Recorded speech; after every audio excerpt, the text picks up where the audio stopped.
သူဘက်၌ထာဝရဘုရားရှိတော်မူသည်ဖြစ်၍သူပြုလေသမျှတို့၌အောင်စေတော်မူကြောင်းကိုသခင်လည်းသိတော်မူ၏ထို့ကြောင့်ယောသတ်သည်သခင်ရှိ၌မျက်နှာရ၍ခတ်စားလျက်နေရ၏သခင်သည်လည်းမိမိအိမ်တွင်အိမ်အုပ်အရာ၌ခန့်ထား၍ဥစ္စာရှိသမျှကိုအပ်လေဟာလေလုယာဟာလေလုယာဒီအကြောင်းအရာကျွန်တော်တို့အားလုံးသိပြီးသားဖြစ်တယ်ယောသတ်ကိုအရှိမဆိုရင်သူ့အကိုတွေသူ့ကြည့်မရတော့ဘာကြောင့်လဲဆိုတော့ तू ကဗျာဒိတ်ယူပါရောရတော့လိုက်ကမှာသူ့ကိုတွေသူ့ကြည့်မရတော့သူ့ကိုတွေကသူ့ဘာလုပ်လဲတတ်ဖို့ပဲချောင်းနေတော့တယ်ဒီကောင်ကွာငါတို့ကိုအုပ်ဆိုးဖို့လားမသိဘူးစကားပြောလေကြီးလေကျယ်နဲ့ဒီကောင်ကငါတို့ပြောလို့မကောင်းမိဘတွေကပြောလာတယ်အဲ့လိုမျိုးလေးပေါ့ဒီကောင်တော့မပြောပါဒါပေမဲ့ကျွန်တော်လည်းပြန်ကျွန်တော်ဒီဘာရှင်းလေးနဲ့ပြောပြတာပေါ့ဘာကြောင့်လဲဆိုတော့သင်မှာဘုရားစကားဗျာဒိတ်ရှိလာပြီဆိုရင်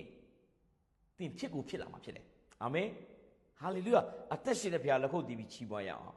ဟာလေလုယာကျွန်တော်ယုံကြည်တာတစ်ခုက Zoom ထဲမှာသစ္စာရှိဆိုတာပါဝင်နေတဲ့မိသားစုဝင်နေ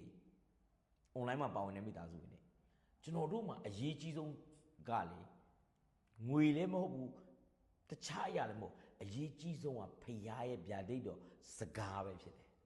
ဘုရားရဲ့ဖွင့်ပြခြင်းစကားပဲဖြစ်တယ်နေ့ရက်စဉ်တိုင်းမှာကျွန်တော်တို့လိုက်လျှောက်အသက်ရှင်ဖို့အတွက်ဘုရားစကားမရှိပြင်ပန်းတယ်ဟုတ်တယ်မို့လားမနဲ့မိုးလေးတော့ပြုံးဖို့ကမပြုံးနိုင်ဘူးငါအလုပ်သွားရတော့မယ်ငါဘာလုပ်ရမလဲစဉ်းစားနေတာလေလူကလေတတိတာလို့အတွက်ပလန်အောင်ချနေတာ daily ပလန်အောင်ချငါဘာလုပ်ခါတိကျရင်မပြုံးနိုင်တဲ့အချိန်တွေရှိပါတယ်ပြဿနာမရှိဘုရားသခင်ကနေ့တာတဲ့ကိုအသက်ရှင်ခွင့်ပေးတဲ့အခါမှာကျွန်တော်ကအမြဲတမ်းဝန်ခံတယ်ဇူနီယာမိသားစုနဲ့တည်တယ်ကျွန်တော်ပြုံးနိုင်လို့ပြုံးတာတော့မဟုတ်ယေရှုခရစ်အဖြစ်တော့ပြုံးနေတာဖြစ်တယ်အာမင်တခါတလေကြာရင်ခံစားချက်တွေမကောင်းတဲ့အခါတွေရှိတယ်အဲ့ဒီခါတွေကြာရင်မပြုံးနိုင်တော့ဒါပေမဲ့ကိုပြန်ပြီးတော့မီးထိုးရတယ်နင်ပြုံးရမယ်နော်ဝိမင်းလားနင်ပြုံးရမယ်နော်အဲ့လိုပြန်ပြီးတော့အာယူရတဲ့အခြေအနေရှိတယ်ဘာလဲဆိုတော့ဖျားစကားရှိတဲ့ခါကျရင်ယောသတ်တာပေါ့ဒီလိုပဲယောသ